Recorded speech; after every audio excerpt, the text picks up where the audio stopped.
Hello, my name is Riley Brady, and today I'm going to be interviewing Mr. Joe. I go to Southeastern University, so can I tell us a little bit about yourself? Okay. Well, I'm six years old, born in Puerto Rico, raised in Massachusetts.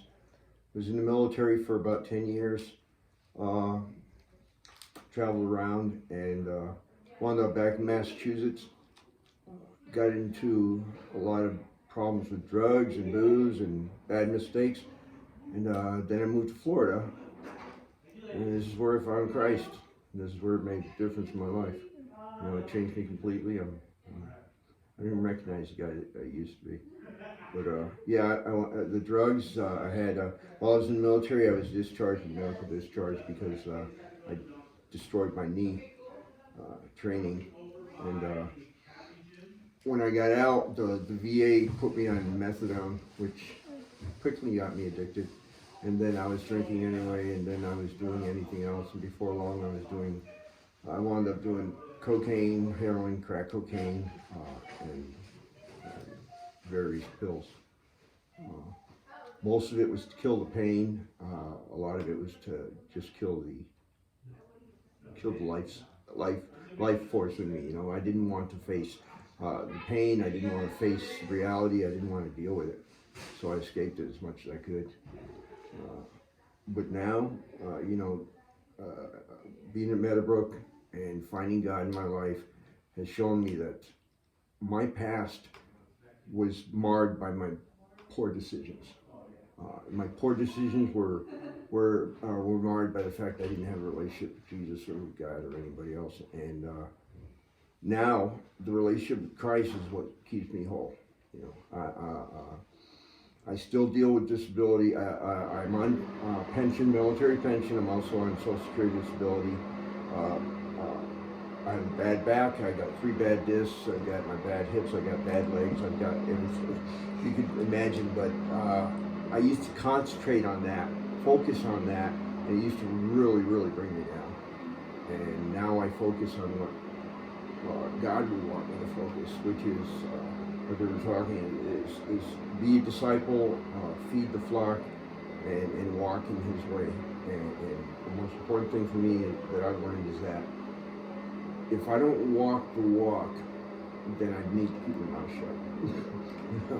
And it's being here in this group, being in the movement, being in Meadowbrook with Pastor Tim and Pastor Swain, all these people, tremendous influence in this church. I love them.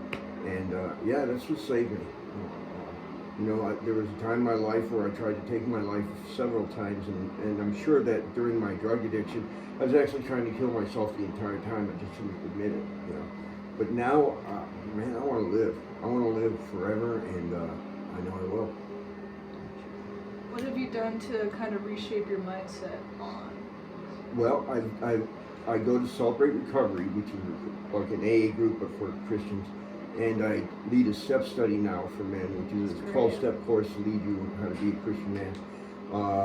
I've got a wife who's terrific. She's biblical and keeps me on track.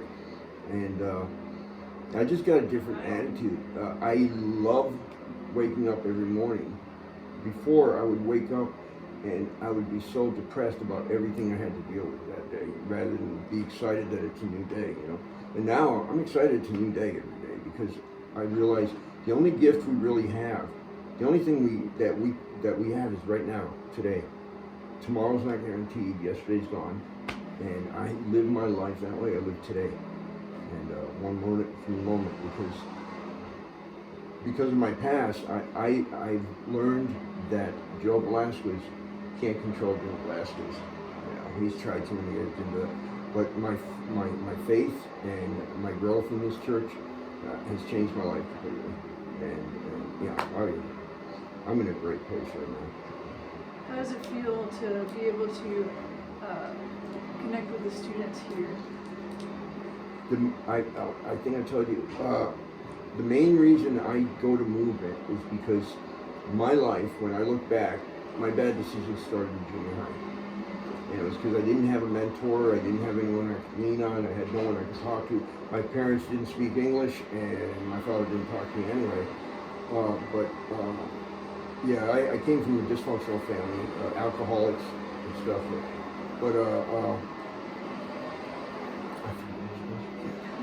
So how does it feel to connect with this oh yeah, yeah, it's satisfying. I actually text 2 or 3 of them every week, you know, to keep up with them, let them know she went here. But I love that, and every week I'm going to try to get one more person that I can connect with, because I think it's important. And the kids I do connect with, they're very grateful, you know, and I see them growing. I see them dealing, because today's life is so difficult for you younger people. My growing up was a little more simple, but there's so much static in these kids' lives, and they need grown-ups to help them get through that. And what breaks my heart is when a child can't talk to their parents about things. You know, so all my kids, I always ask them, do you have a good relationship with your parents? Can you talk to them? And if they don't, then I try to encourage them that this is an important step. You have to have a relationship with your parents. By the same token, grown-ups have to learn that that class they had in church a few months ago, where there's 2 types of parenting. There's or positional parenting, based on you're the parent, you're the boss, and then there's relational, which they say starts around 14, and that's when parents, grown-ups, we have to relate with our kids and be honest with them and try to help them. Too many times we try to control them, and it blocks their growth, you know. So yeah, I love working with these kids. We have some great kids in this church too. We have some great leaders too. Your consistency means a lot to them too. And that's important too. That guy said it too. He said it in one of the classes, consistency. If you're going to be a disciple, be a disciple. You know, don't be wishy-washy. Don't be lukewarm. Be hot for the Lord. That's another thing I learned. If you're lukewarm, he'll spit you out. So this is a question I usually ask when I interview people: is what is something you would tell your younger self? Oh my gosh, my younger self, I would tell him, don't be an idiot. It's not cool to get drunk and high. It's not cool to hang around with the wrong crowd. What's really cool is getting your life together, being successful, loving the Lord, having a good family, loving your family, and just doing what makes you feel right rather than what makes you feel good. Yeah. So what would you tell our students now?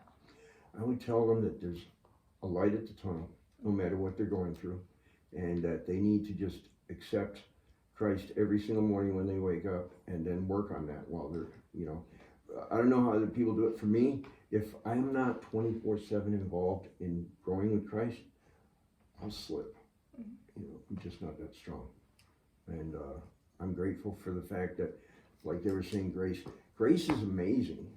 And when you find out how much, like Pastor was saying, he who is forgiven more loves more. I feel like what I've been forgiven for is the ultimate. And I cannot even imagine, and I've taken calculus, I can't even imagine the limits of God's grace for the forgiveness I've received. And because of that, I feel blessed, and I feel like I need to spread that. I need to give that to others. Do you feel like you've been treated differently because of your disabilities? Oh, absolutely. By the government, they always treat you differently because they're all numbers people. I've had people that try to they try to limit me, but I'm this way. I'm in pain a lot, but I'm learning that I can't let the pain hold me back from what I have to do. You know, so I'll play games with these kids. I get home, I'm a wreck, but it's fun and it's enjoyable. So I don't let the disability hold me back, even though it is basically providing for me now. But disability isn't so bad. It's what you do with it. No, you still let them dunk on you in 9 square. I know my limits. It's good. It's good. Right. So anything else you want to say before we close? Disabilities don't have to be physical. They can be emotional. They can be spiritual, and overcoming a spiritual and emotional disability is harder than a physical one. And I've been blessed that God has blessed me in all of those areas. You know, I'm not an emotional guy. I don't get angry. I don't get sad. I don't get upset. I used to. I used to be a firecracker, but I've learned that life's short. I want to enjoy every second I can. And if I'm not enjoying it, it's my choice. I have to change my choices. You know, choice is everything. Life is nothing but choices. And the problem is that sometimes we get so involved with the world, internet, social media, and we forget that life's much more simple than that. You know, and complicating life is just, it's a drag, man. That's about it. And I'm happy. I hope everybody else comes to find God the way I did, and I hope that everybody knows Jesus the way I do. And see what happens. Thank you so much for taking the time to talk to me. And Thank you for interviewing me. Thank you.